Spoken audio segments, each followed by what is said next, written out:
কবিতাটার নাম হচ্ছে lines composed a few miles above Tintern Abbey on revisiting the banks of the Wye during a tour July 13, 1798. মানে তোর পুরো নামটা মুখস্থ করার কোনো দরকার নেই, এটা জানার জন্য মূলত টিনটার্ন অ্যাবি এই নামটা এইটুকু মনে রাখলেই চলবে। কবিতাটার নাম হচ্ছে কি টিনটার্ন অ্যাবি, একটা মঠ। তো উইলিয়াম ওয়াটসওয়ার্থ এখানে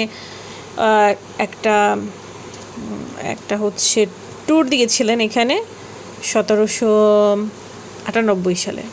এটা ছিল তার দ্বিতীয়বারের মতো এই জায়গাটা যাওয়া। তার ঠিক 5 বছর আগে সে কিন্তু এখানে গিয়েছিলেন, বুঝতে পেরেছ? তো 5 বছর আগে গিয়েছেন, তারপর 5 বছর পরে সে তার বোনকে নিয়ে গিয়েছেন। ডরোথি নামে তার এক বোন আছে, তাকে নিয়ে গিয়েছেন এখানে। এবং এখানে যাওয়ার পরে তার অনুভূতিটা কেমন ছিল, সে কি বলছেন ওখানে যাওয়ার পরে, আমরা সেটাই পড়বো আজকে। দেখো, সে বলছেন যে 5 years have passed, 5 summers with the length of 5 long winters. সে বললেন 5টা বছর অতিক্রম হয়েছে। 5 years have passed, 5 summers মানে 5টা গ্রীষ্ম, with the length of 5 long winters, 5টা দীর্ঘ শীতও গিয়েছে। শীতের সময়টা সে কিন্তু লং বলেছেন, কারণ শীত হচ্ছে কি আসলে জীবনের কঠিন সময়টাকে নির্দেশ করে, এবং কঠিন সময়টা কিন্তু সহজে কাটতে চায় না, দীর্ঘ মনে হয়, সেজন্য সেখানে বলছে long winters. Again I here this waters rolling, I hear this water rolling from their mountain springs with a sweet inland murmur. Once again do I behold these steep and lofty cliffs. কবি এখানে আসার পরে সে সেই যে পানির শব্দ শুনেছিলেন 5 বছর আগে, সেটাকে আবার শুনতে পাচ্ছেন। ওখানে ঝর্ণা থেকে যে পানি পড়ছে সে শুনতে পাচ্ছেন, সেটা বলছেন যে অ্যাগেন আই হিয়ার, আমি আবারও শুনতে পাচ্ছি this water rolling from the mountain spring.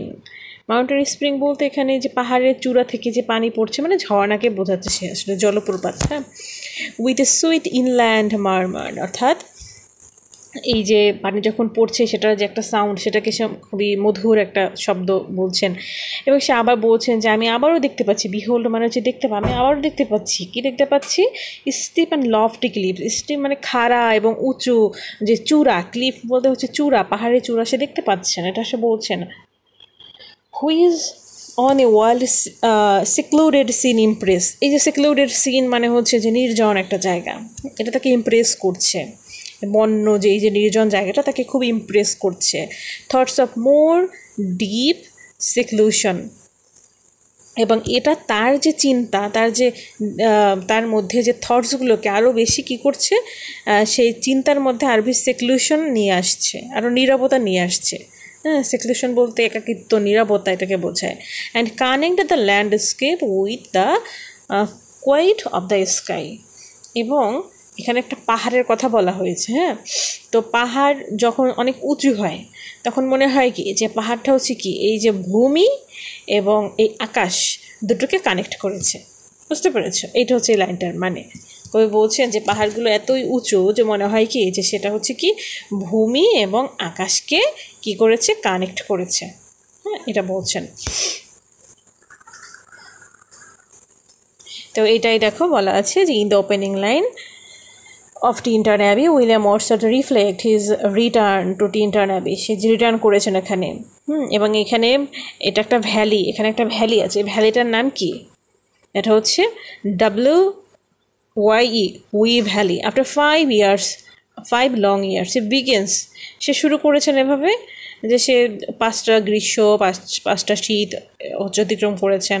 এবং এখানে আসার পরে সে কী শুনতে পাচ্ছেন? সফট একটা পিসফুল সাউন্ড শুনতে পাচ্ছেন। এখানে যে নদী প্রবাহিত হচ্ছে, মানে নদী কীভাবে সৃষ্টি হয়? নদী কিন্তু পর্বত থেকে সৃষ্টি হয়, পর্বতের যে ঝর্ণা থেকে সেটা হচ্ছে বইতে বইতে সেখান থেকে নদী তৈরি হয়। তো সেই স্ট্রিমগুলোর কথা সে হচ্ছে এখানে বুঝিয়েছেন। তাহলে আমরা প্রথম স্ট্রেঞ্জেটা বুঝলাম, এবং পরের স্ট্রেঞ্জে আমরা যাই। এইখানে আছে কি যে এইটুকুতে The day is come when I again repose here under the dark sycamore and a view that floats of cottage ground. This orchard dove. আচ্ছা আমি হচ্ছে লাইন বাই লাইন বুঝিয়ে দিচ্ছি। প্রথম লাইনে বলছে যে the day is come when I again repose. সে বলছেন যে আমি এখন আবার হচ্ছে এখানে এসে এখন আমি কি করছি, রিপোজ বলতে এখানে সে বলছে আমি আবার রেস্ট নিচ্ছি। হ্যাঁ, রিপোজ বলতে কী বোঝাচ্ছেন, সে রেস্ট নিচ্ছেন ওই গাছের নিচে। এখানে একটা গাছ আছে, তুমি ভিজুয়ালাইজ করো যে কবি এই যে জায়গাটা এসেছেন একটা পাহাড়ের নিচে যে জায়গাটি সেটাকে তো ভ্যালি বলে, এরকম একটা ভ্যালিতে সে এসেছেন। সুউচ্চ পাহাড় সেটা পাশ দিয়ে হচ্ছে নদী প্রবাহিত হচ্ছে। হ্যাঁ, এবং কবি ওখানে একটা কটেজ আছে। হ্যাঁ, ওই কটেজের কাছে আবার একটা গাছ আছে। সে গাছের নিচে বসে বসে কবি কী করছেন, সে রেস্ট নিচ্ছেন। ঠিক আছে, এভাবে তুমি মনে রাখো, তাহলে কিন্তু কবিতাটা ভালো মনে থাকবে। কবি বলছেন আমি আবার এখানে রিপোজ করছি কোথায়, আন্ডার দ্য ডার্ক সিকামর। সিকামর হচ্ছে একটা গাছ, একটা গাছের নিচে সে বসে আছে। অ্যান্ড ভিউ, এবং দেখছি, ভিউ মানে কি দেখা, এবং কি দেখছি, this plots of cottage ground, this orchard tough মানে একটা মানে কুটির। হ্যাঁ, কুটিরের চারপাশটা সে দেখছেন, চারদিকে হচ্ছে অর্চার্ড মানে বাগান আছে সেটা দেখছেন। হ্যাঁ, and which at this season with their আনড্রাই ফ্রুটস, এবং ওই সিজনটা হচ্ছে এরকম যে তখনও ফলগুলো পাকে নাই গাছের। গাছের ফলগুলো তখন কেমন, আনড্রাই। আর clad in one green hue, এবং ফলগুলোতে হচ্ছে কি এখনও সবুজ রং, গ্রিন হিউ মানে কি সবুজ রং। And lose themselves mild groves and copses, অর্থাৎ এইখানে হচ্ছে কবি গ্রোভস অফ ট্রিজ বলতে বোঝাচ্ছে যে গ্রোভস, মাইল্ড গ্রোভস বলতে হচ্ছে বোঝায় ছোট ছোট বন। অ্যান্ড কপস ছোটো ছোটো বনকে বোঝানো হচ্ছে। হ্যাঁ, এই যে এই বিষয়গুলোর কথা সে বলছেন, যে মানে বর্ণনা দিচ্ছেন যে ওই জায়গাটার চারদিকে কী কী আছে। তারপর বলছেন যে once I again I see this hedgerows, hardly hedgerows little line of sportive wood run wild this pastoral farms. গ্রাম্য যে ফার্মগুলো আছে এখানে সেটা বলছেন green to the very door and wreath of smoke. এইখানে দেখো কবি এখানে বলছেন যে ধোয়ার কুণ্ডলী মানে wreath, sent up in silence from among the trees.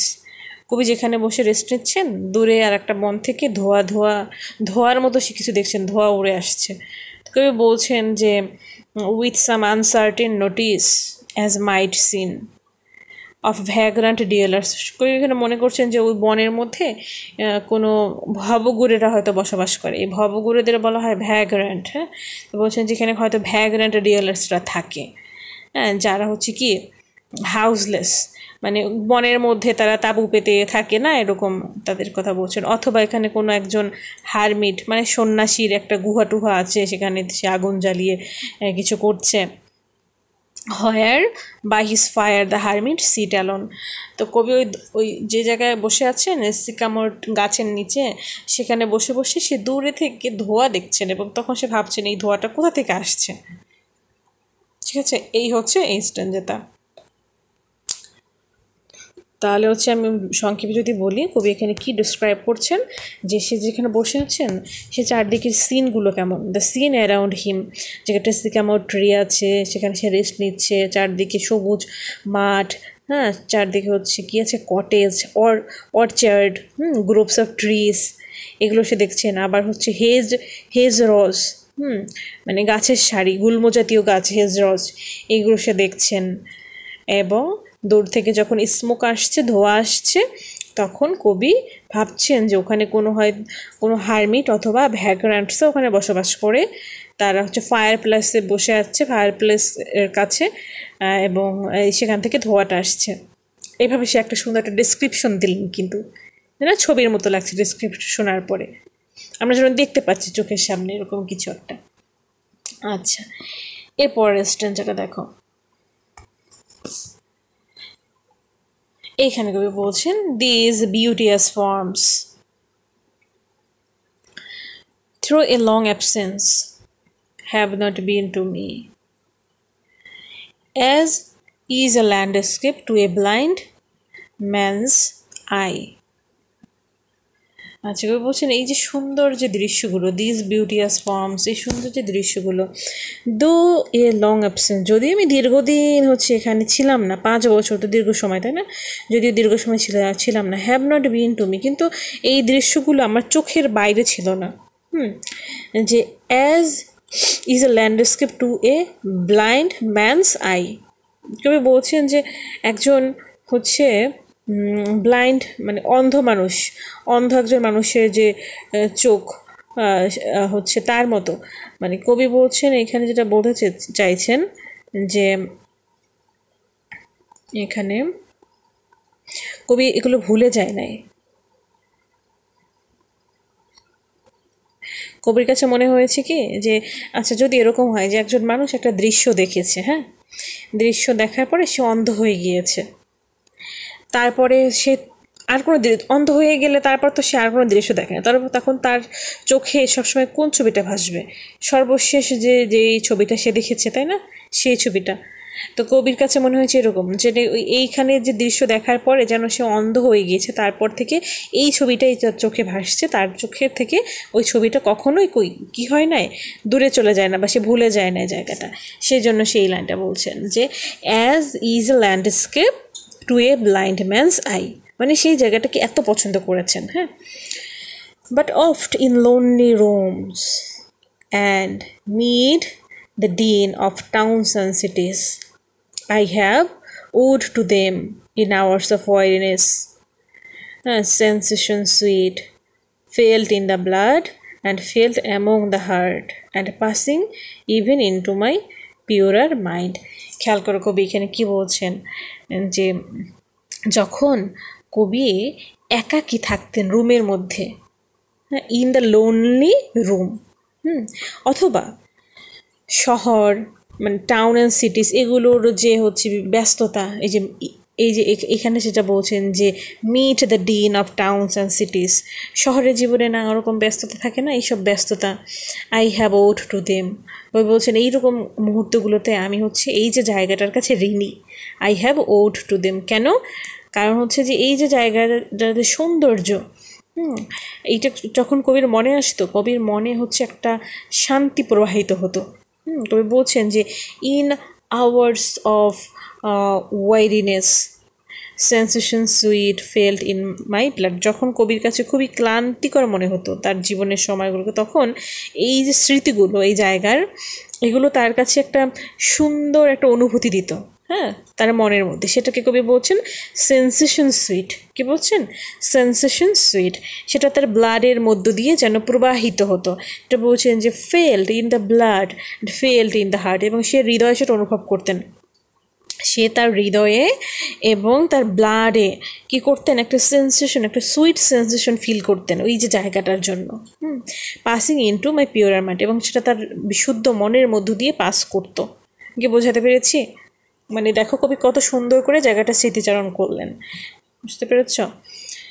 কবি বললেন কি যে কিভাবে এই জায়গাটা যে মেমোরিগুলো, যে how the memory of the beautiful scenery of Tintern Abbey has impacted him during the 5 years of his absence, এই যে 5 বছর সে যেখানে অ্যাবসেন্স ছিলেন, এখানে ছিলেন না, সে সময়টা এই জায়গাটা যে মেমোরিগুলো তাকে কিভাবে ইম্প্যাক্টেড করেছে, ঠিক আছে, সে কখনোই এই জায়গার যে বিউটিয়াস ফর্মসগুলোকে ভুলে যান নাই, কখনোই সে ভুলে যান নাই, যেন মনে হয়েছে যে একজন অন্ধ একটা মানুষ একটা দৃশ্য দেখার অন্ধ হয়ে গেলে ওই দৃশ্যটাই যেভাবে তার চোখে থাকে, কবির কাছে ওইরকমই স্মৃতি হয়ে থেকেছে জায়গাটা, ঠিক আছে। এবং কবি হচ্ছে যখন লোনলি রুমে থাকতেন বা শহরের ব্যস্ত জীবনে, তখন এই জায়গাটার যে স্মৃতিগুলো কবিকে একটা সেন্সেশন সুইট, মানে সুইট সেন্সেশন তাকে প্রোভাইড করতো, তার মনের মধ্যে যে ক্লান্তি এগুলোকে দূর করে তার মন একটা প্রশান্তিতে ভরিয়ে দিত, বোঝাতে পেরেছি আমি। আচ্ছা, তাহলে আমি পরের স্টেজে চলে যাচ্ছি।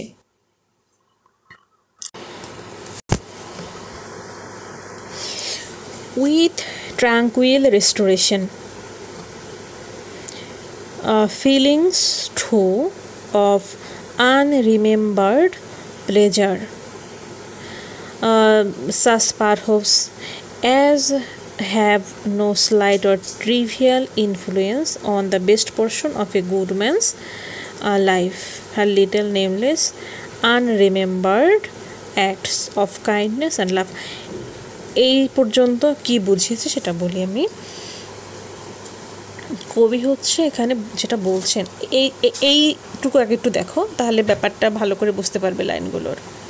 এইটুকু দেখো, কবি বলছেন যে তার মধ্যে যে মেমোরিগুলো, ওই জায়গাটার যে স্মৃতিগুলো, সেগুলো তাকে এমন কিছু সেন্স দিয়েছে, gave him a sense of unremembered pleasure, মানে এমন একটা আনন্দ অনুভূতি তার মধ্যে তৈরি করেছে, হ্যাঁ, হুইজ দো subtle deeply influenced his action, যেটা তার কাজকর্মকে অনেক বেশি ইনফ্লুয়েন্সড করেছে। মানে ধরো তুমি কোনো একটা জায়গায় গিয়েছো ঘুরতে, ওই জায়গাটা হচ্ছে অপার্থিব, স্বর্গীয় একটা আনন্দ তোমাকে দিয়েছে, এবং তোমার মনের মধ্যে না এমন একটা মানে অনুভূতি তৈরি করেছে যে তারপর থেকে তুমি সব কিছু, সব কাজ খুব সুন্দর করে করো বা সবাইকে হেল্প করো ওই জায়গাটা থেকে ঘুরে আসার পর। তো কবির কাছে এরকম মনে হয়েছে, কবি যখন হচ্ছে এই জায়গাটা গিয়েছে তারপর থেকে তার কাজকর্মগুলোকে না সব সময় হচ্ছে সে দেখেছে যে ওই তার যে ঘুরে আসাটার পর থেকে তার কাজকর্ম চেঞ্জ হয়ে গিয়েছে, বুঝতে পেরেছ?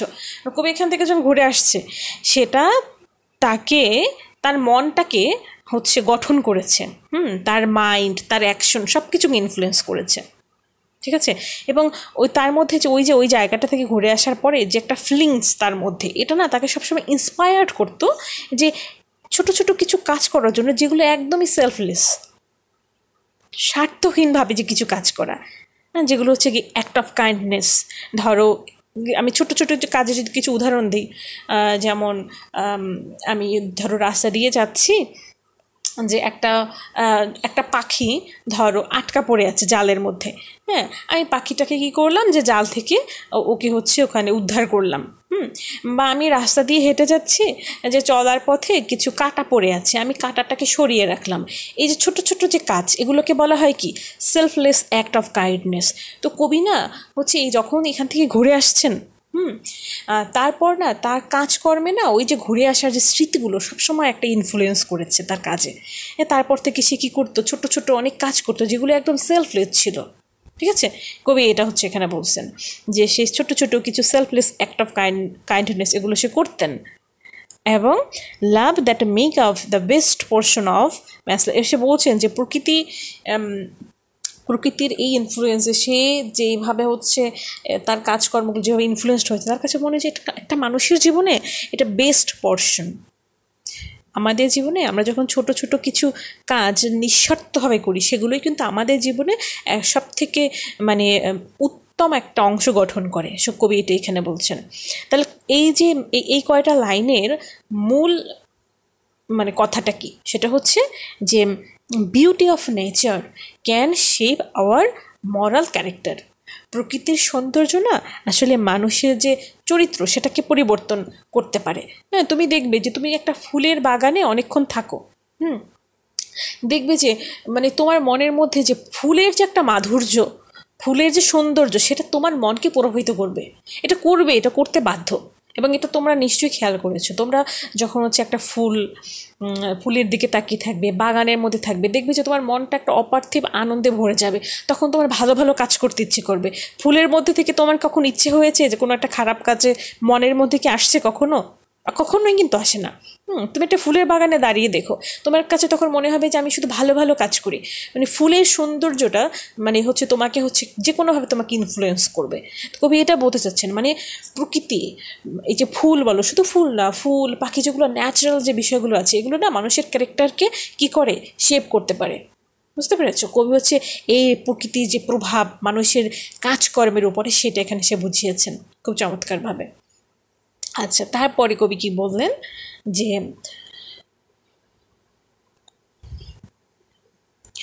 নর লেস আই ট্রাস্ট, এখানে to them I may have owed another gift,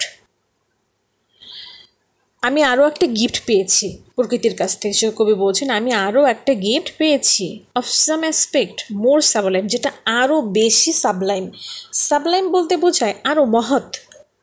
that a blessed mood in which the burthen of the mystery, in which the heavy and the weary weight of all the unintelligible word is lightened, that serene and blessed mood in which the affection greatly led us on. আচ্ছা, আমি তোমাদেরকে এই পুরো ভাব অর্থটা আগে বলি, তাহলে হচ্ছে তোমরা ভাব অর্থটা বলে তাহলে লাইনগুলো আরও ভালো করে বুঝতে পারবে। একটু আগে যেটা বললাম সেটা হচ্ছে কি, কবি এই প্রকৃতির কাছ থেকে কি পেয়েছে, কিছু আনরিমেম্বার্ড প্লেজার পেয়েছে, যেটা তার কাজকর্মগুলোকে ইনফ্লুয়েন্স করেছে।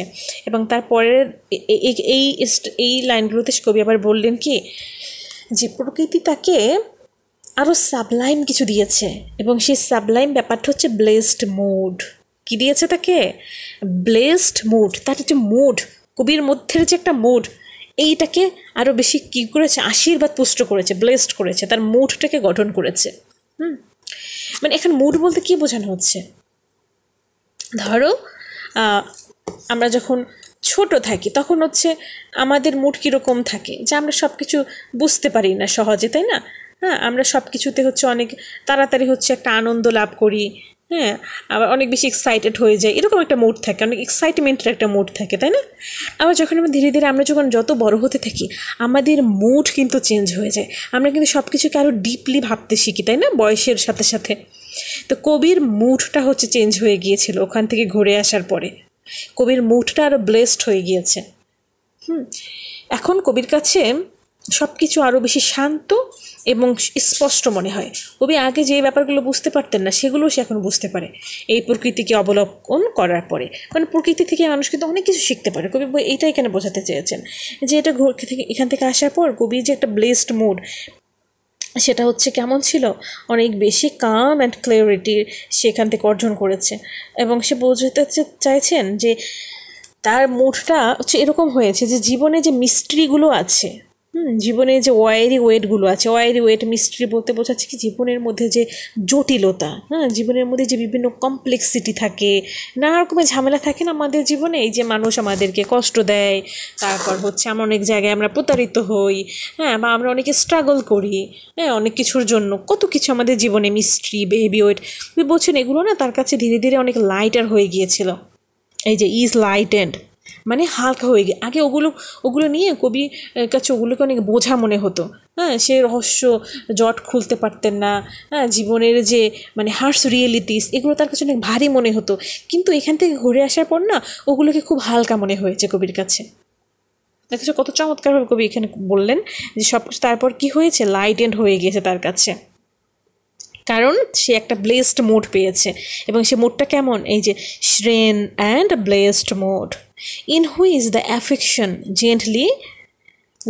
gently led us on until the breath of corporal frame and even the motion of human blood almost suspended. আচ্ছা, এইখানে যেটা কবি বলতে চাচ্ছেন এটা হচ্ছে যে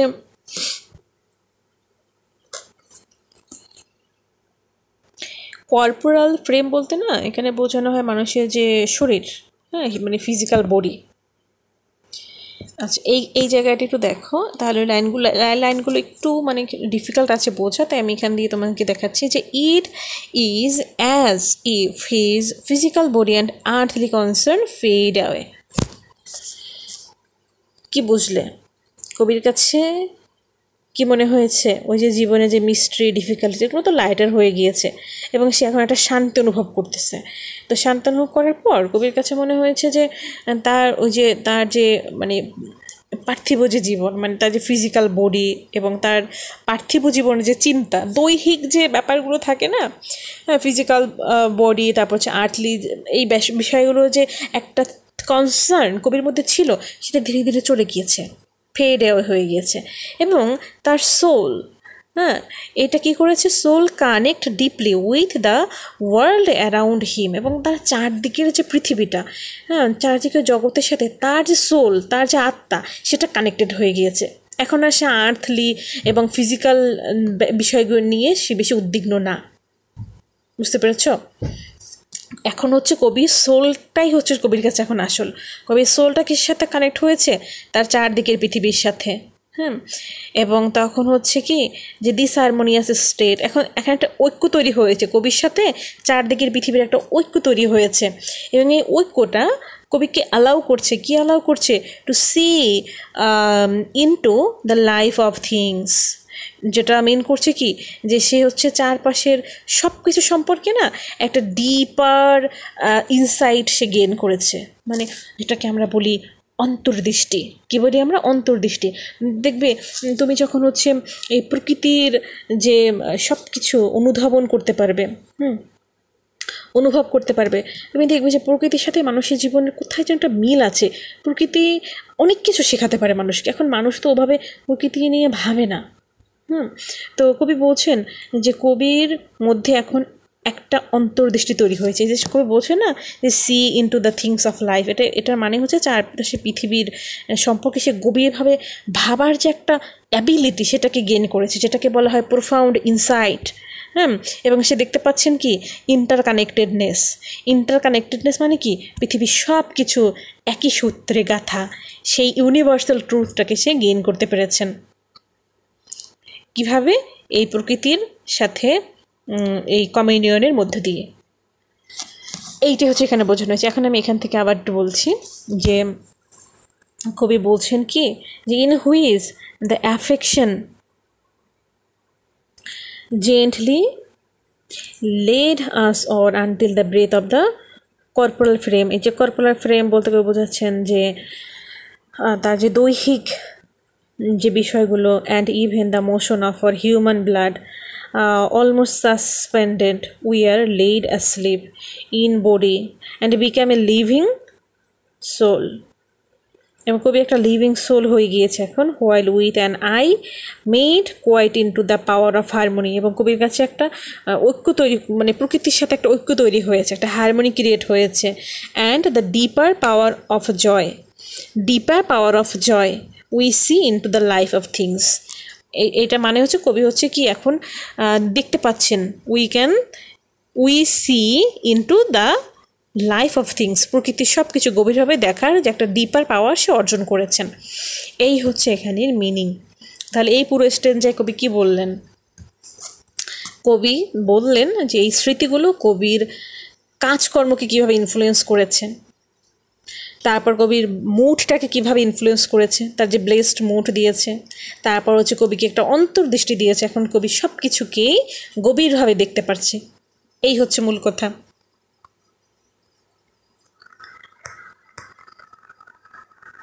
আচ্ছা, এরপর স্টেঞ্জে দেখো কবি এখানে বলছেন যে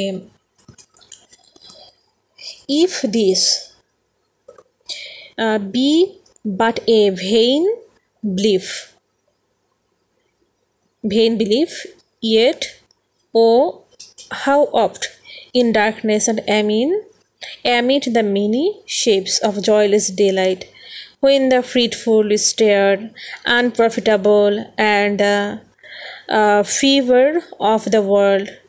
আচ্ছা, এইখানে কবি বলছেন কি যে জীবনে অনেক চ্যালেঞ্জিং টাইম আসে, তাই না? অন্ধকার বিষয় মাঝে মাঝে জীবনে চলে আসে। ওই সময় প্রকৃতি তাকে হচ্ছে কিভাবে আনন্দ দিয়েছে।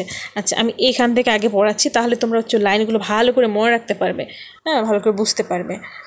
যে কবি বলছেন যেখানে words is reflect on the power of nature, power of nature, প্রকৃতির যে একটা ক্ষমতা, শক্তি, সে শক্তিটাকে কবি এখানে রিফ্লেক্ট করছেন। স্পেশালি দ্য রিভার উই, এখানে নদীটার নাম কি? We river. হ্যাঁ, উই রিভারের কথা এখানে বলছেন। The to bring him comfort and piece during a challenging time. কবি যখন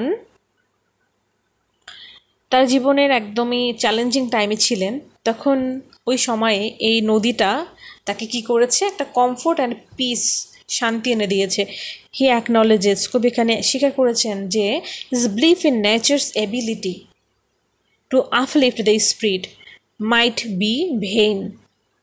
মানে সে যে এই প্রকৃতি নিয়ে এত কিছু বলছেন, মানে মনে হতে পারে এগুলো সব ভেনে, যে প্রথম লাইনে সে যেটা বললেন যে বাট বি, মানে if this be but a vain believe, মানে মনে হতে পারে যে আমি যেটা বলছি এটা খুবই হচ্ছে কি, মানে উইদাউট প্রুফ, কোনো প্রমাণ ছাড়া এটা মনে হতে পারে। হ্যাঁ, but even if it is, it has often served as a source of solace. কবি বলছেন এটা কি হতে পারে, এটা হচ্ছে একটা শান্তির একটা উৎস হতে পারে, প্রকৃতি হতে পারে কি, source of solace. He describes moments of darkness, কবি এখানে ডিসক্রাইব করছেন, কি ডিসক্রাইব করছেন, জীবনের কিছু ডার্কনেসের কিছু মোমেন্ট, মুহূর্ত, অ্যান্ড দ্য জয়লেস ডিলাইট, মানে এমন কিছু দিন যে দিনগুলোতে কোনো আনন্দ ছিল না। এই যে সে বলছেন না, এই যে অফ জয়লেস ডিলাইট, এটা বোঝাচ্ছেন কি তার জীবনের এমন কিছু দিন যে দিনগুলোতে কোনো জয় ছিল না, এগুলো হচ্ছে জয়লেস ডিলাইট। অথবা কবি যখন জীবনের হতাশায় ছিলেন, এই হতাশাকে সে বুঝিয়েছেন fretful stir, when the fretful stir unprofitable, সব কিছু যখন অলাভজনক, আনপ্রফিটেবল মনে হয়েছে। The fever of the world, এখানে ফিভার অফ দ্য ওয়ার্ল্ড পৃথিবীর জ্বরকে বোঝায় না কিন্তু, অর্থাৎ পৃথিবীর যে হার্স রিয়েলিটিসগুলোকে বোঝানো হয়েছে। হ্যাঁ, হতাশার যে বিষয়গুলো, তার মধ্যে যে ইনার টার্ময়েল, হ্যাঁ, এগুলোকে বোঝানো হয়েছে। এইরকম যে খারাপ যে মুহূর্তগুলোতে, in such moments his spirit has turned to the memory of the Wye river, তখন তার আত্মা, তার যে স্পিরিট, সেটা হচ্ছে কোথায় চলে যেত, সেটা হচ্ছে ওই যে স্মৃতিগুলোর মধ্যে চলে যেত, নদীটার, উই রিভারের, finding relief in its imagined beauty and tranquillity. এবং তখন হচ্ছে কি তার স্পিরিট কী পেত, একটা শান্তি খুঁজে পেত। এই যে কবি বলছেন না যে how often in spirit have turned to the বলতে এখানে নদীটাকে বোঝানো হয়েছে। এই যে ও সিলভান উই, হ্যাঁ, সিলভান উই বলতে এখানে এই যে উই রিভারটাকে বুঝিয়েছেন, বলছেন যে আমার যে স্পিরিটটা তখন তোমার দিকে টার্ন করতো, নদীটার দিকে কবির হৃদয়টা টার্ন করতো। এবং তখন কি পেত, তখন সেখানে একটা সে আনন্দ পেত। অ্যান্ড দাও wander through the wood, how often has my spirit turned to thee, আর তুমি যে হচ্ছে উড মানে বনের মধ্য দিয়ে যেভাবে বয়ে চলো, সেই স্মৃতিগুলো আমার মনে একটা শান্তি দিত। বুঝতে পেরেছো, কবিকে একটা রিলিফ এনে দিত ওই নদীটার যে বিউটি অ্যান্ড ট্র্যাঙ্কুইলিটি। তো এটা এখানে এই লাইনগুলি এটাই মিন করছে যে মেমোরি অফ নেচার, প্রকৃতির যে হচ্ছে স্মৃতি, সেটা হচ্ছে কবির সোলকে কীভাবে হচ্ছে শান্তি এনে দিত তার জীবনে ডিফিকাল্ট যে সময়গুলোতে। এখানে কবি বলছেন and now the glimpse of half extinguished thought, কবি বলছেন তার যে থটগুলো না মনে হচ্ছে কি হাফ এক্সটিংগুইশ বলতে বলছে কি নিভে যাওয়া, যে অর্ধেক নিভে গিয়েছে তার থটগুলো। তার থটগুলোর মধ্যে যে গ্লিমস, যে আভাগুলো ছিল সেগুলো, ধরো আমরা কোনো একটা জায়গা থেকে জায়গার স্মৃতি দীর্ঘদিন হচ্ছে সে জায়গায় যাই নাই, তখন স্মৃতিগুলো মনের মধ্যে থাকলেও সেখানে যে মানে দৃশ্যগুলো কেমন যেন আবছা আবছা মনে হয়, স্পষ্ট হয়তো বা মনে আসে না। তো কবি হচ্ছে এটা বলছেন যে এখানে আসার পর তার থটগুলোকে মনে হচ্ছে কি হাফ এক্সটিংগুইশ, অর্ধেক নিভে গিয়েছিল তার যে চিন্তার যে গ্লিমসগুলো। হ্যাঁ, তারপর সে বলছেন যে উইথ মেনি রিকগনিশন ডিম অ্যান্ড ফেড, এবং ওখানে যে স্মৃতিগুলো, যে রিকগনিশনগুলো কবির কাছে কিছুটা হচ্ছে ডিম মানে আবছা এবং ফেইন্ট মনে হচ্ছিল যে সে কিছুটা ওই জায়গা থেকে যেন ডিসকানেক্টেড হয়ে যাচ্ছে। হ্যাঁ, স্মৃতিগুলো যেন একটু ঝাপসা ঝাপসা মনে হচ্ছে তার কাছে, একটা পরিবর্তন এসেছে। তারপর বলছেন the picture of the mind revives again, বলছেন যেখানে আসার পর সেই যে মনের মধ্যে যে ছবিগুলো এখানের যেগুলো মনের স্মৃতি হয়েছিল সেগুলো যেন আবার প্রাণ ফিরে পেয়েছে। এতদিনে স্মৃতিগুলো একটু কি হয়ে গিয়েছিল, ঝাপসা হয়ে গিয়েছিল, এবং সেই ছবিগুলো এখন আবার কি করছে, রিভাইভ করছে। রিভাইভ বলতে কি পুনরায় জেগে ওঠা। হ্যাঁ, while here I stand not only with the sense of present pleasure but with the pleasing thoughts কবি বলছেন এখন আমি আবার এখানে দাঁড়িয়ে আছি এবং এখানে আমি এখন আবার একটা আনন্দের একটা অনুভূতি পাচ্ছি বর্তমানে, মানে প্লেজার বলতে বর্তমানে দাঁড়িয়ে সে যে আনন্দটা পাচ্ছে। এবং তার কাছে আরও একটা প্লেজিং থট তার মনের মধ্যে, সেটা হচ্ছে যে সে ভবিষ্যতের জন্য এখানে কিছু পাচ্ছে। এখন এই যে দুইটা লাইন খুবই ইম্পর্ট্যান্ট এখানে, এটা আমি তো বুঝিয়ে বলি। বলছেন যে that is this moment there is life and blood for future years and so I dare to hope। কবি বলছেন কি যে life and blood for future years, এই কথার মানে কি? কবি ওই মোমেন্টে দাঁড়িয়ে, যখন হচ্ছে দ্বিতীয়বার যেখানে সে গিয়েছেন, দাঁড়িয়ে সব কিছু দেখতেছেন, সে বলতেছেন আমি তো এখন এখানে দাঁড়িয়ে বর্তমান সময়টাকে উপভোগ করছি এবং এই যে নতুন নতুন নতুন আরও কিছু স্মৃতি আমার মধ্যে তৈরি হচ্ছে, এইগুলো আমার ভবিষ্যতের মনের খোরাক যোগাবে। ভবিষ্যতে তার মনের খোরাক যোগাবে ওই যে তার বর্তমানে যে তৈরি করা যে স্মৃতিগুলো। সে বলছেন যে এটা হচ্ছে আমার ফিউচার ইয়ার্সের, ভবিষ্যতের দিনগুলোর কি হবে, লাইফ অ্যান্ড ব্লাড। এখন কবি কি বুঝিয়েছেন এটা দ্বারা? সেটা হচ্ছে যে আমাদের বডিকে নরিশ করে কে? আমাদের শরীরকে নরিশ বলতে বোঝাতে লালন পালন করা, বাঁচিয়ে রাখা। আমরা যখন খাবার খাই সেটা আমাদের দেহটাকে সুস্থ রাখে এবং প্রকৃতির যে এই স্মৃতিগুলো সেগুলো আমাদের মনকে হচ্ছে কি করতে পারে, নরিশ করতে পারে। কবি এটাই বলছেন যে ফিউচারে তার যে মনকে নরিশ করবে কে, তার এই স্মৃতিগুলো, তার বর্তমানের ওই স্মৃতিগুলো। সে এটা ভাবছেন এখানে যে that is this moment there is life and food for future years and so I dare to hope. কবি এটা আশা করছেন, though changed no doubt from what I was when first.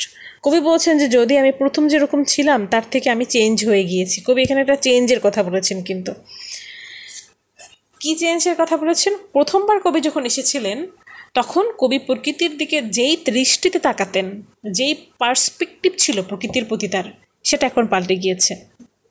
কারণ 5 বছর আগে সে ইয়াং ছিলেন, এখন সে আরেকটু ম্যাচিওর হয়েছেন। তো ম্যাচিওর হওয়ার সাথে সাথে কি বিভিন্ন বিষয়ের প্রতি দৃষ্টিভঙ্গি পাল্টে যায়, তাই না? কবি ওটাই বলছে যে যদিও একটা চেঞ্জ আসে তবুও এটা তার মনে সবসময় কী করবে, সবসময় একটা আনন্দের খোরাক যোগাবে এই প্রকৃতির মধ্যে যে স্মৃতিগুলো। এবং কবি তারপরের স্ট্যান্জাতে তার মধ্যে কী কী পরিবর্তন এসেছে সেই কথাগুলো সে বলেন যে প্রথমবার যখন এসেছেন তখন প্রকৃতিকে সে কীভাবে দেখতেন আর এখন সে কীভাবে দেখেন। সে বলছেন যেখানে যে I came among this hill, আমি এসেছিলাম এই পাহাড়গুলোর মধ্যে। হোয়েন লাইক এ রো মানে কি বলো তো? রো বলতে গিয়ে বোঝায়, রো হচ্ছে হরিণ। হরিণ, ডিয়ার। একটা হরিণ যেভাবে লাফিয়ে লাফিয়ে চলে, হরিণ কিন্তু হচ্ছে কি বনের মধ্যে লাফিয়ে বেড়ায়। কবি বলছে যে আমি একটা হরিণের মধ্যে, মানে হরিণের মতো এই বনের মধ্যে পাহাড়ের মধ্যে মধ্যে লাফিয়ে বেরিয়েছি এক্সাইটমেন্টের জন্য। কারণ তখন হচ্ছে কবির বয়স 5 বছর আগে একটু কম ছিল না।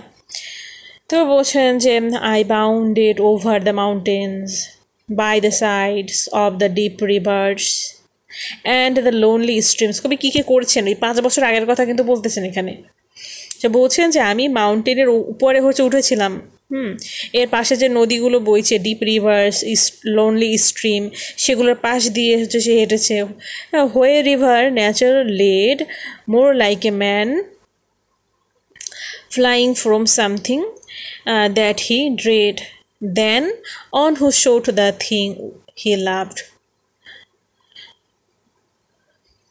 For nature then the coarser pleasure of my boyish days. মানে তার শৈশবের দিনগুলোর আনন্দটা কিছুটা কোর্সার ছিল, সেই কথাগুলো এখানে কবি হচ্ছে বলছেন। তারপর সে বলছে যে to me was all in all I can not paint what then I was. আমি তখন কেমন ছিলাম? The sounding cataract haunted me like a passion. Cataract হচ্ছে জলপ্রপাত, ঝর্ণার মতো যেটা, সেটার যে সাউন্ড কবিকে হচ্ছে কী করতো, তাড়িয়ে বেরিয়েছিল কিসের মতো, প্যাশনের মতো, like passion. The tall rock, মানে রক বলতে এখানে যে পাহাড়গুলোকে বোঝানো হয়, উঁচু যে পাহাড়, the mountain, and the deep and gloomy wood, the colours and the forms were then to me an appetite, ক্ষুধার মতো, a feeling and a lover and a love that had no need of a remoter charm by thought supplied, nor any interest unborrowed from the eye. কবি এখানে এটা বলছেন যে প্রকৃতি তখন তার কাছে সব কিছু ছিল, হ্যাঁ, এবং যেটা হচ্ছে কি তাকে একটা অনেক আনন্দ, মানে জয়ের প্যাশন দিয়েছিল, এবং যেটা হচ্ছে তাকে গভীরভাবে ভাবায়নি, ঠিক আছে। তাকে কিন্তু মানে সে শুধু প্রকৃতিকে এনজয় করেছেন, প্রকৃতি নিয়ে যে একটা ডিপ থট এটা তার মধ্যে তখন ছিলই না। কবি এটা বলতে চাচ্ছেন যে তখন তার মধ্যে কি ছিল না, কোনো ডিপ থট ছিল না প্রকৃতিকে নিয়ে। প্রকৃতির মধ্যে এখন সে যেটা খুঁজে পাচ্ছেন, প্রকৃতির সাথে যে একাত্মতা অনুভব করছেন, এটা ইন্টারকানেক্টেডনেস, এবং প্রকৃতির মধ্য থেকে যে ইউনিভার্সাল ট্রুথকে খুঁজে নেওয়া, অনুভব করা গভীরভাবে, সেটা সে 5 বছর আগে করতে পারে না। 5 বছর আগে সে প্রকৃতিকে সৌন্দর্য শুধু দেখিয়ে গিয়েছেন এবং আনন্দ নিয়েছেন, যে এত সৌন্দর্য আনন্দ নিয়েছেন সে শুধু, কিন্তু প্রকৃতিকে নিয়ে গভীরভাবে ভাবার যে ব্যাপারটা এটা তার মধ্যে তখন ছিল না। কিন্তু সময় তো পরিবর্তন হয়ে গিয়েছে, সময়ের সাথে সাথে তার মধ্যে তার যে পার্সপেক্টিভে একটা পরিবর্তন এসেছে। কবি এটাই বলছেন এখানে যে দ্যাট টাইম ইজ পাস্ট, সেই যে আগের যে সময়টা সেটা এখন একটা কি, সেটা অতীত হয়ে গিয়েছে। 5 বছর আগে সে যেমনটা ছিল সেটা হচ্ছে কি, সেটা প্রবাহিত হয়ে গিয়েছে। That time was past and all it অ্যাকিং joys are now no more, এবং পূর্বে তার যে আনন্দটা ছিল, যে অ্যাকিং জয়টা ছিল, সেইটাও এখন আর নাই। অ্যান্ড অল ইটস ডিজি র্যাপচার্স, র্যাপচার্স বলতে হচ্ছে আনন্দ বোঝায়, সে ডিজি র্যাপচার্স এখন আর নাই। Not for this faint I নর মর্ন নর মারমার, সে বলছেন যে সেই যে আনন্দটা আমি খুঁজে পাচ্ছি না, তাতে আমার কোনো দুঃখ নেই। সে বলছেন কি 5 বছর আগে আমি যে এক্সাইটমেন্ট পেয়েছিলাম এখানে এসে, আমি যেভাবে এক্সাইটেড হয়ে সব কিছু উপভোগ করছিলাম প্রকৃতির, সেটা এখন আমি আর পাচ্ছি না। তবে সেজন্য কবি কী করছেন না, মরণ করছেন না, সেজন্য কবি কোনো দুঃখ বোধ করছেন না, হ্যাঁ, কারণ সে তার পরিবর্তে আর একটা গিফট পেয়েছেন, আদার গিফটস, সে অন্য কিছু গিফটস পেয়েছেন প্রকৃতি থেকে। সেটা কি, এই যে other gifts have flowed for such losses, সে যেটা হারিয়েছে তার জন্য সে আবার আরও কিছু পেয়েছে তার থেকেও বেশি। সেটা কি, I would believe abundant recompense, আমি অনেক বেশি ক্ষতিপূরণ পেয়েছি। রিকম্পেন্স বলতে বলছি ক্ষতিপূরণ। সে ক্ষতিপূরণটা কি, সেটা হচ্ছে যে ফর আই হ্যাভ লার্নড, আমি শিখেছি to look over on nature, কীভাবে প্রকৃতিকে দেখতে হয়, প্রকৃতিকে কীভাবে অবজার্ভ করতে হয়, সেই ক্ষমতা সে এখন অর্জন করেছে।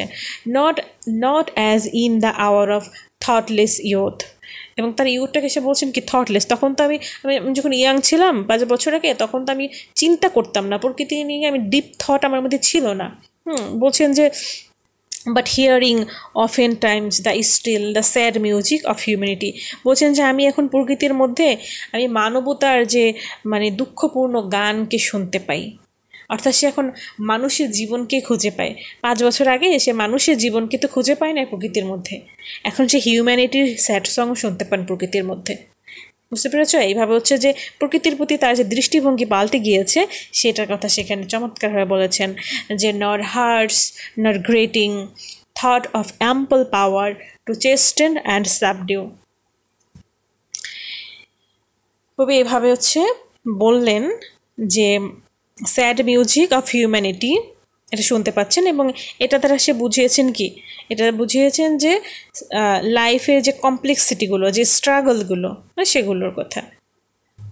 এবং এই যে মিউজিক, এই মিউজিকটা কেমন না, this music is not harsh or unpleasant but it has the power to teach and humble him. এই যে to chasten and to subdue, হ্যাঁ, এটার মানে কি, এটা মানে হচ্ছে এটা কবির মনকে হচ্ছে আরও কি করেছে, হাম্বল করেছে, কবির মনকে আরও বিনয়ী করেছে। বুঝতে পেরেছ? তো বলছেন এই যে স্যাড মিউজিক শোনার পরে কবির মনটা আরও বিনয়ী হয়েছে, যে চেস্টার অ্যান্ড সাবডিউ বলতে এটা বোঝানো হয়েছে। এবং এই স্যাড যে মিউজিক, এটাকে সে বলেছেন যে এই স্যাড মিউজিকটা হার্স না, শুনতে যে অনেক কর্কশ মনে হয় সেরকম না। গ্রেটিং অ্যান্ড হার্স বলতে বোঝায় কি, যেটা হচ্ছে শুনতে ভালো শোনায় না। সে বলছে যে আমি যে হিউম্যানিটির যে স্যাড মিউজিক শুনতে পেয়েছি সেটা কিন্তু এরকম না যে সেটা শুনতে ভালো ভালো শোনায় না, স্যাড বলে ভালো শোনায় না সেরকম না, সেটা হার্স না, সেটা গ্রেটিংও না। বাট সেই গানের মধ্যে একটা কি আছে, অ্যাম্পল পাওয়ার আছে। সেই গানের মধ্যে কি আছে, অ্যাম্পল পাওয়ার, অনেক শক্তি। এবং যে শক্তিটা কবিকে আরও বেশি কি করেছে, চ্যাস্টেন আর সাবডিউ করেছে, কবিকে আরও বিনয়ী করেছে। তাহলে আমি এই স্ট্রেঞ্জারদের আরেকবার বলি যে কবি বলছেন যে কবি প্রথমে যখন এসেছেন তখন সে ইয়াং ছিলেন, হ্যাঁ, তখন প্রকৃতি তাকে যে আনন্দ দিয়েছিল, যে জয় অ্যান্ড র্যাপচার দিয়েছিল, কবি এখন সেটা পাচ্ছে না। তবে সেজন্য কবির মনে কোনো দুঃখবোধ নেই, কারণ তার বিনিময়ে সে আরও ভালো কিছু পেয়েছে। ক্ষতিপূরণ হিসেবে সে কী পেয়েছে, সে এখন প্রকৃতিকে কীভাবে হচ্ছে দেখতে হয় সেটা সে অর্জন করেছে। মানে প্রকৃতি নিয়ে গভীরভাবে ভাবার যে একটা ক্ষমতা, সেটা অর্জন করেছে। এখন সে প্রকৃতির মধ্যে মানুষের জীবনকে খুঁজে পায়। আমি কি পুরোটা বোঝাতে পেরেছি? এই হচ্ছে এই স্ট্রেঞ্জাটার অর্থ।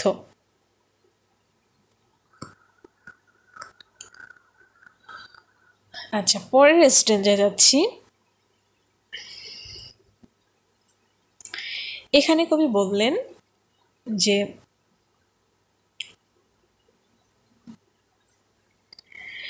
অ্যান্ড আই হ্যাভ ফেল্ড, এবং আমি অনুভব করেছি, and I have felt a presence, একটা কোনো কিছুর উপস্থিতি, that disturbs me with the joy of elevated thoughts, a sense sublime of something far more deeply interfused, whose dwelling is the light of setting sun and the round ocean and the living air.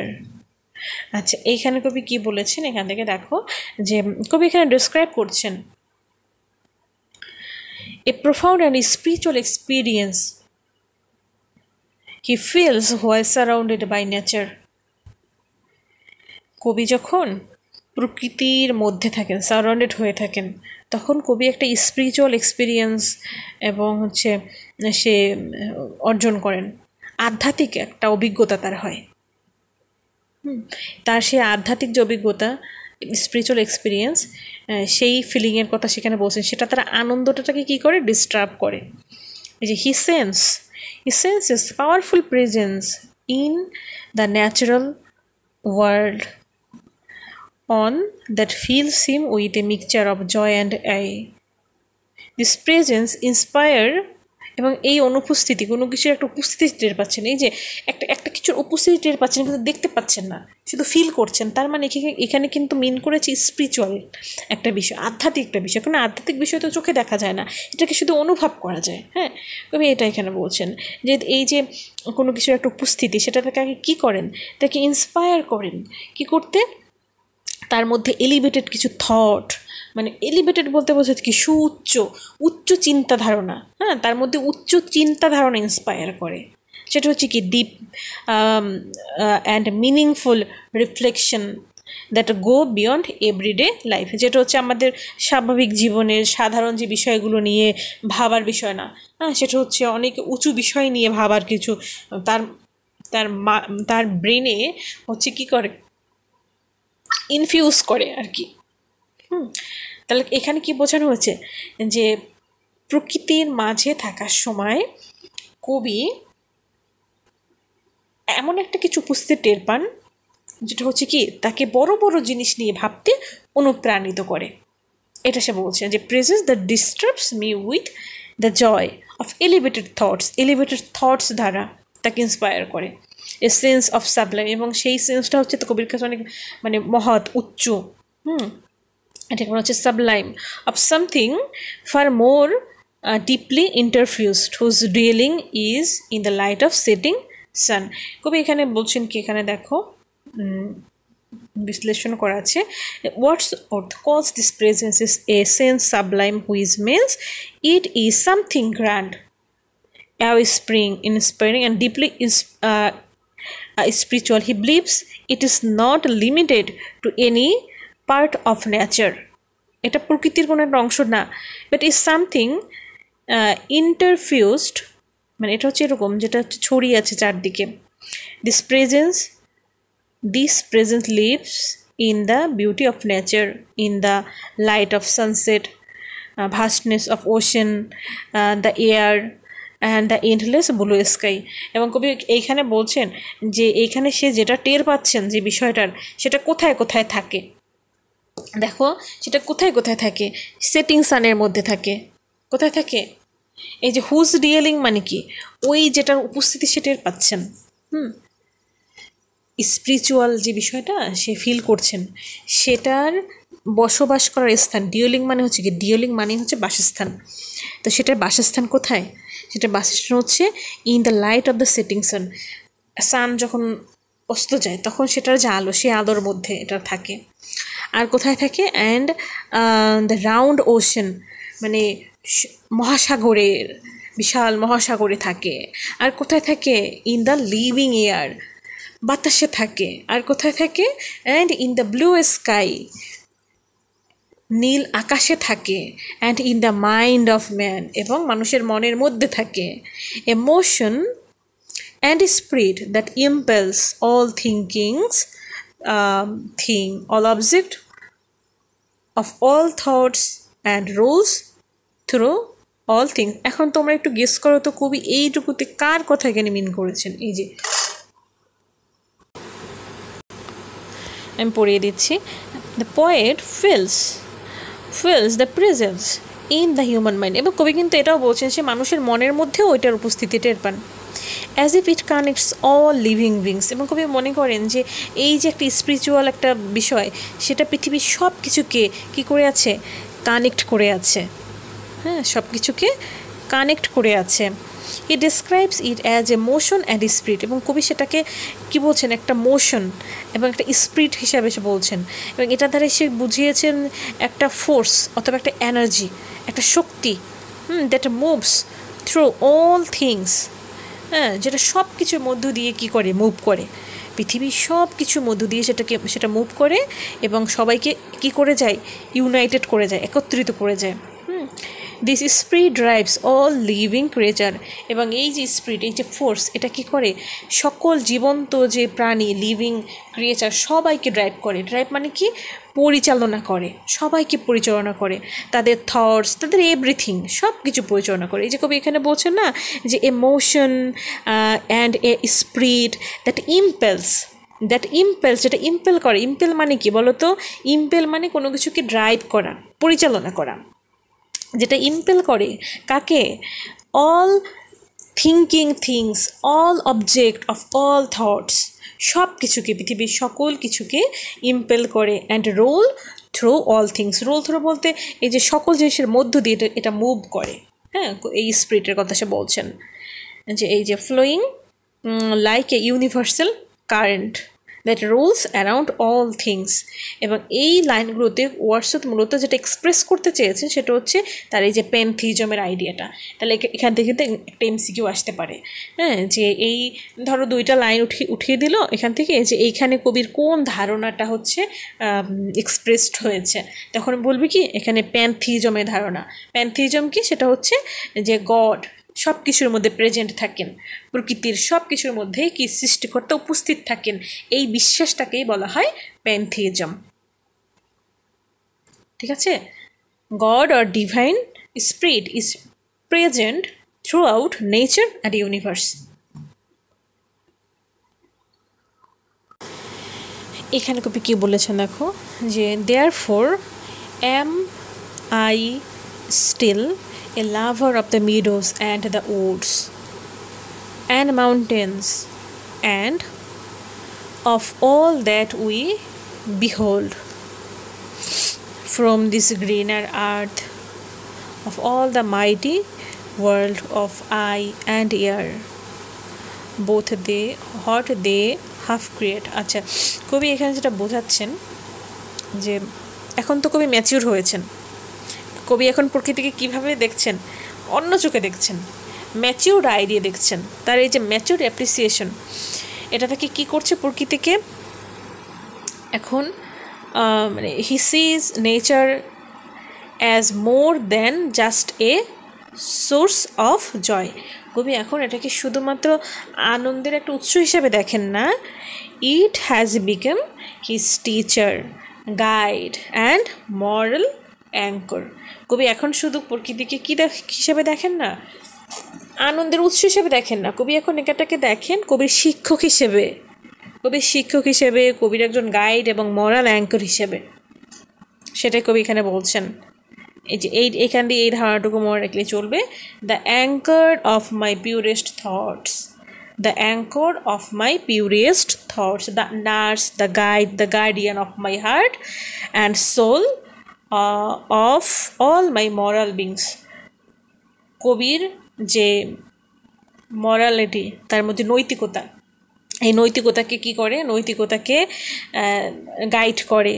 হ্যাঁ, সেই জন্য প্রকৃতিকে বলছেন কি, তার guide, তার guardian, তার হৃদয়ের গার্ডিয়ান বলছেন, the guardian of my heart and soul, তার হার্ট এবং সোলের গার্ডিয়ান। এবং নার্স, নার্স বলতে তার সেবিকা, সেবিক হিসাবেও কিন্তু হচ্ছে এই প্রকৃতিকে বলছেন। তাহলে প্রকৃতি সে কী কে বলেছেন, অ্যাঙ্কর বলেছেন, নার্স, গাইড, গার্ডিয়ান। এখন কবিকে সে শুধু হচ্ছে কি আনন্দের উৎস হিসেবে দেখে না, instead of mourning the loss of youthful excitement, তার মধ্যে যে ইয়ুথফুল এক্সাইটমেন্ট ছিল 5 বছর আগে, সেটাকে সে যে হারিয়েছেন, লস করেছেন, সেটার জন্য সে মর্নিং করেন না। He values the wisdom and peace that nature now brings to him. এখন প্রকৃতি তার মধ্যে যে একটা পিস এবং উইজডম দিয়েছে, সেইটা সে এখন মূল্যায়ন করছেন। সেটা বলছেন যে therefore am I still lover of the meadows and woods and mountains। আগে হচ্ছে কবি হচ্ছে এগুলো লাভার ছিলেন, meadow, wood, mountains, and of all that we behold from the green earth, of all the mighty words of eye and air, both they what they have created and what perceive, well pleased to recognized in nature and the language sense। এরপর কবি এই যে এই কথাটা বলছেন যে এখন প্রকৃতি তার কাছে হচ্ছে কি নার্স, গাইড, গার্ডিয়ান এবং অ্যাঙ্করের মতো।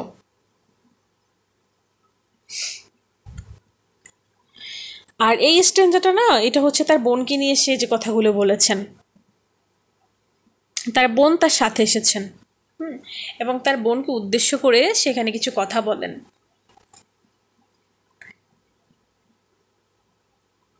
তার কথাগুলো কি ছিল দেখো,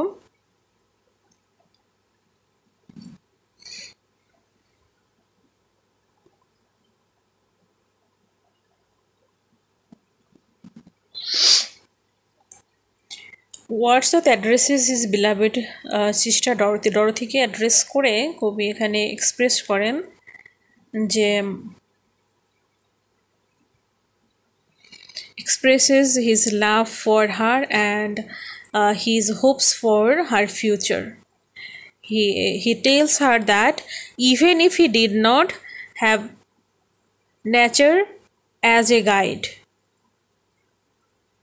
she would not lose his joyful spirit because she is with him, bringing back memories of his own youthful connection। আচ্ছা, এখানে কবি যেটা বুঝিয়েছেন এটা বলি, আচ্ছা লাইন বাই লাইনে বলছি আমি।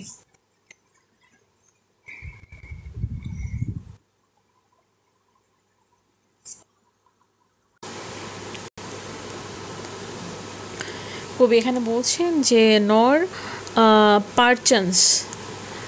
পারচান্স if I were not thus taught, should I the more suffer my genial spirit to decay, for thou art with me here upon the banks of the fair river, thou my dearest friend।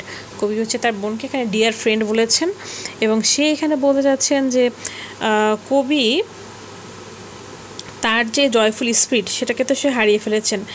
হ্যাঁ, মানে he would not lose his joyful spirit, মানে কবি তার বোনকে যখন দেখছেন, তার বোনের চোখের দিকে তাকিয়ে সে নিজেকে দেখতে পাচ্ছেন, সেটা বুঝিয়েছেন। 5 বছর আগে কবি যখন এখানে এসেছেন তখন কবি যেরকমটা ছিলেন, এখন তার বোনকে সে ওইভাবে দেখতে পাচ্ছেন, সে এখন তার বোনের মধ্যে নিজেকে দেখতে পাচ্ছেন, কারণ তার বোন তো এই প্রথমবার আসছে এখানে। কবি বলছেন যে সে তার বোন যদি তার সাথে না আসতো তাহলে সে নিজেকে আর দেখতে পেত না, তার বোনের চোখে সে নিজেকে দেখতে পাচ্ছে, কারণ ওই যে তার বোন তো প্রথমবার এসেছে, এবং কবিও যখন প্রথমবার এসেছিল তখন তার বোনের মতো এরকম এক্সাইটেড ছিল অনেক। এইটা হচ্ছে এখানে মূল ভাব। এবং কবি তার বোনকে বলছেন যে ডিয়ার ফ্রেন্ড, এবং তার বোনকে সে বলতে চাচ্ছেন যে এই যে প্রকৃতিকে ভালোবাসার জন্য। এবং এই যে এই লাইনটা দেখো যে মাই ডিয়ার ফ্রেন্ড, ইন দাই ভয়েস, তোমার ভয়েসের মধ্যে I catch the language of my former heart. Former বলতে পূর্বের, অর্থাৎ সে 5 বছর আগের যে তার হৃদয়টা যেরকম ছিল, তার হৃদয়ের ভাষা যেরকম ছিল, সেই ভাষাটা কবি তার বোনের কণ্ঠে এখন শুনতে পাচ্ছেন। এবং কবি বলছেন যে and read my former pleasure in দাই শুটিং লাইট, এবং পূর্বে আমি যে আনন্দটা পেতাম সেই আনন্দটা আমি এখন তোমার চোখের মধ্যে দেখতে পাচ্ছি। অফ দাই ওয়াইল্ড আইস, কবি বলছেন কবি তার বোনের চোখের মধ্যে দেখতে পাচ্ছেন, কারণ তার বোন তো এই হচ্ছে প্রথমবার এসেছে। যেমনটা কবি যখন প্রথমবার এসেছিল তখন সে যেরকমটা ছিল সেটা সে বলছেন, এবং তার বোনকে সে হচ্ছে এখানে শেখাচ্ছেন এরকম যে প্রকৃতিকেই হচ্ছে কি ভালোবাসবে। এবং সে বলছে যে nature never did betray that the heart that loved her, অর্থাৎ প্রকৃতি ওই হৃদয়কে কখনোই বিট্রে করে না যে হৃদয়টা প্রকৃতিকে ভালোবাসে। এইভাবে মূলত প্রকৃতিকে গাইড হিসাবে নেওয়ার ইন্সপিরেশন দেয় তার বোনকে। এটাই হচ্ছে এখানে বলা হয় যে হি প্রেজ, সেটাকে প্রে করে that she will continue to love nature as deeply as does because believes nature never betrays those who love it. অর্থাৎ প্রকৃতির মধ্যে যে একটা হচ্ছে পাওয়ার আছে, পাওয়ারটা কি? পাওয়ার হচ্ছে যে প্রকৃতি সবসময় হচ্ছে মানুষের মনকে জয়, পিস, ইন্সপিরেশন এগুলো দিয়ে ভরিয়ে তোলে। এবং প্রকৃতি মানুষের যে মানে চরিত্র, মানে তার যে মরালিটিগুলোকে গঠন করে। এবং কবি এটা আশা করেন যে ডরোথি হচ্ছে কি এই প্রকৃতির মধ্যে আনন্দ খুঁজে পাবে, এই জন্য ডরোথিকে সে ইন্সপায়ার করে এই প্রকৃতির মধ্যে থাকার জন্য। এবং সর্বশেষ স্ট্যান্সে কবি যেটা বলছেন, আমি এটা শেষ করে দিচ্ছি তাড়াতাড়ি, অনেক সময় হয়ে গিয়েছে। আচ্ছা, এখানে দেখো কবি তার বোনকে বলছেন যে therefore let the moon shine on thee in the solitary night। এই যে তুমি এখন হাঁটছো, মানে তার বোনকে উদ্দেশ্য করে বলছেন এখন যে তুমি যখন হাঁটছো একাকী, সলিটারি ওয়াক বল একাকী হাঁটা, তখন যে চাঁদের যে আলো সেটা তোমার উপরে শাইন করতে দাও, তোমার উপরে পড়ুক। এটাকে বলছেন and let the Misti mountains winds be free. এবং যে মাউন্টেনে যে উইন্ড মানে বাতাস বইছে, সে বাতাস তোমার উপর দিয়ে প্রবাহিত হতে দাও, টু ব্লো অ্যাগেইনস্ট দি, তোমার উপর দিয়ে প্রবাহিত হতে দাও। And in after years when this wild ecstasies shall be mature, বলছে যে অনেক বছর পর এই আনন্দটা হচ্ছে ম্যাচিউর হয়ে যাবে, তুমি এখন যে স্মৃতিগুলো ধারণ করছো এটা ম্যাচিউর হয়ে যাবে ইনটু এ সোভার প্লেজার। তখন এটা হচ্ছে এই যে প্লেজারটা হচ্ছে কি হয়ে যাবে, খুবই নীরব একটা হচ্ছে প্লেজার হয়ে যাবে, একটা সোভার প্লেজার হয়ে যাবে। হোয়েন দাই mind shall B A mention for all lovely forms, thy memory be as a dwelling place for the sweet sounds and harmonies। এবং তখন তোমার হৃদয়টা হচ্ছে কি সুইট সাউন্ড অ্যান্ড হারমোনিজের একটা জায়গা হয়ে যাবে। ডিয়েলিং প্লেস মানে একটা জায়গা, একটা ম্যানশন, সেটাকে একটা ম্যানশন বলেছেন, মানে স্মৃতির একটা জায়গা হয়ে যাবে। If solitude or fear or pain or grief should be thy portion. এবং তুমি যখন হচ্ছে দুঃখে থাকবে, কোনো ব্যথা বা হচ্ছে একাকিতে থাকবে, তখন এইটা হচ্ছে তোমাকে কী করবে, তোমাকে একটা হিলিং মানে একটা আরোগ্য দিবে, তোমাকে শান্তি দেবে, তোমার মনের মধ্যে একটা জয় এনে দেবে। কবিতার বোনকে কথাগুলো বলছেন যে তুমি এখন এই আনন্দগুলো উপভোগ করো এবং স্মৃতিগুলোকে ধারণ করো, এবং এটাই ভবিষ্যতে তোমার কাজে লাগবে যখন তুমি একা থাকবে। কবি এই কথাগুলো সেখানে বলছেন। তারপর সেখানে এই জায়গাটা বলছেন যে if I should be where I no more can hear thy voice nor catch from thy wild eyes these gleams of past existence with wilt thou then forget কবি বলছেন যে যদি এরকম হয় যে আমি তখন আর নাই পৃথিবীতে, আমি মারা গিয়েছি, কবি বলছেন I am no more can hear, মানে কবি হয়তো বা তখন নাই, তখন হচ্ছে কি হবে, হ্যাঁ সেটা এখানে বলছেন যে that on banks of the delightful stream we stood together, তুমি কি আমার কথা তখন মনে করবে? কবি হচ্ছে বলছেন এই যে আমরা একসাথে বসে যে এই যে দেখতেছি এখানে প্রকৃতি, তখন আমি যদি না থাকি তখন কি তোমার এই স্মৃতিগুলো মনে পড়বে? তুমি যখন এইখানে স্মৃতিগুলো যখন স্মরণ করবে তখন কি আমার কথা আমার মনে পড়বে কি না? যে আমরা হচ্ছে এখানে একসাথে দাঁড়িয়েছিলাম, we stood together and that I so long a worshipper of nature. কবি নিজেকে এখানে কিন্তু বলছেন যে আমি হচ্ছে কি ওরশিপার অফ নেচার, কবি কিন্তু নিজেকে কি বলছেন? ওরশিপার অফ নেচার, প্রকৃতির পূজারী। হ্যাঁ, যে hither came unwearied in that service, rather say with warmer love oh with far deeper zeal or holier love, nor wilt thou can forget, বা তুমি কি ভুলে যাবে কি না, কবি প্রশ্ন করছেন, that after many wanderings, many years of absence, these steep winds and lofty cliffs and these green pastoral lands were to me more dear both for themselves and for thy sake। কবি finally হচ্ছে এইটাই বলেন যে সে এগুলো হচ্ছে মনে রাখবে কিনা, তাদের দুজনের একসাথে যে স্মৃতিগুলো মনে রাখবে কিনা, এই কথাগুলোই সে বলেন।